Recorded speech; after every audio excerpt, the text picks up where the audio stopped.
ఇటీవలి విజయంలో ముఖ్యమైన అంశం హెఫై నగరంలో కొత్త డైవర్టర్ ప్రోటోటైప్ను విజయవంతంగా పరీక్షించడం. భవిష్యత్ ఫ్యూజన్ రియాక్టర్లకు ఇది ఒక కీలకమైన భాగం. ఇది రియాక్టర్ నుండి వెలువడే తీవ్రమైన వేడిని, మలినాలను బయటకు పంపే ఎగ్జాస్ట్ సిస్టంలా పనిచేస్తుంది. Chinese academy of sciences ASIPP ఆధ్వర్యంలోని ఇన్స్టిట్యూట్ ఆఫ్ ప్లాస్మా ఫిజిక్స్ శాస్త్రవేత్తలు ప్రపంచంలోనే అతిపెద్ద అత్యధిక ఉష్ణభారాన్ని తట్టుకోగల డైవర్టర్ ప్రోటోటైప్ను అభివృద్ధి చేశారు. ఈ diverter comprehensive research facility for fusion technology ప్రాజెక్ట్లో ఒక ముఖ్యమైన భాగం. ఫ్యూజన్ రియాక్టర్ల కోసం అవసరమైన కీలక భాగాలను పరీక్షించడానికి మరియు అభివృద్ధి చేయడానికి ఈ ఫెసిలిటీని రూపొందించారు. ఈ ప్రోటోటైప్ ప్రతి చదరపు మీటరుకు 20 మెగావాట్ల స్థిరమైన ఉష్ణభారాన్ని విజయవంతంగా తట్టుకుంది.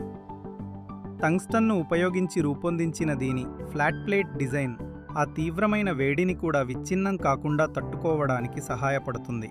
ఈ భాగంలో ఉన్న ఒక ప్రత్యేకమైన కోటింగ్ డిజైన్ ట్రిటియం బ్రీడింగ్ నిష్పత్తిని, అంటే ఇంధనాన్ని స్వయంగా ఉత్పత్తి చేసుకునే సామర్థ్యాన్ని 3% కంటే ఎక్కువ పెంచుతుంది. భవిష్యత్తులో రియాక్టర్లకు అవసరమైన ఇంధనాన్ని స్వయంగా తయారు చేసుకోవడంలో ఇదొక కీలక ముందడుగు. చైనా డైలీ మరియు జిన్హువా న్యూస్ ఏజెన్సీ వంటి ప్రభుత్వ మీడియా సంస్థలు అక్టోబర్ 14, 2025న ఈ విజయాన్ని వివరంగా ప్రచురించాయి. డైవర్టర్ పరిశోధన మరియు అభివృద్ధిలో చైనా స్వయం సమృద్ధి సాధించిందని ఇవి నొక్కి చెప్పాయి. ఫ్యూజన్ పరిశోధనలో చైనా నాయకత్వం రికార్డు బ్రేకింగ్ ప్రయోగాలు మరియు ప్రతిష్టాత్మకమైన కొత్త ప్రాజెక్టుల ద్వారా మరింత బలపడింది.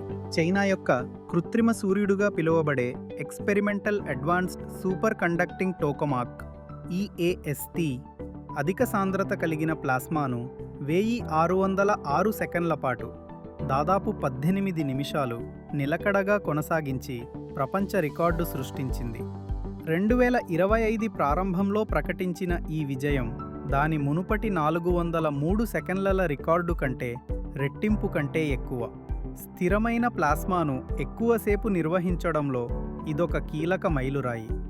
ప్రస్తుతం హెఫైలో నిర్మాణంలో ఉన్న ఈ ఫెసిలిటీ ఫ్యూజన్ రియాక్టర్కు అవసరమైన అన్ని ప్రధాన భాగాలను అభివృద్ధి చేయడానికి మరియు పరీక్షించడానికి ఒక పెద్ద వేదిక.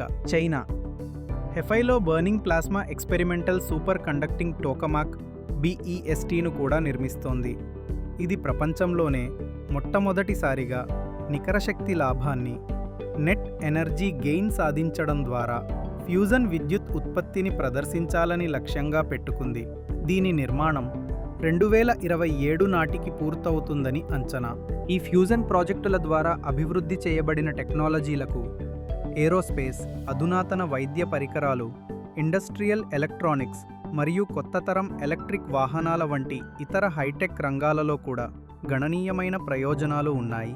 సైటెక్ డైలీ మరియు ఇన్నోవేషన్ న్యూస్ నెట్వర్క్ వంటి వార్తా సంస్థలు ఈ టోకమాక్ 1606 సెకన్ల పాటు రికార్డుపై కథనాలను ప్రచురించాయి. మరియు CRAF ప్రాజెక్టుల సమాచారం హెఫై ఇన్స్టిట్యూట్స్ ఆఫ్ ఫిజికల్ సైన్స్ ప్రకటనలలో మరియు పాన్ డైలీ, సస్టైనబిలిటీ టైమ్స్ వంటి ప్రత్యేక ప్రచురణలలో చూడవచ్చు. ఇంకా మరిన్ని ఫ్యాక్ట్స్ కోసం మా అన్బిలీవబుల్ ఫ్యాక్ట్స్ ఛానల్ని సబ్స్క్రైబ్ చేసుకోండి.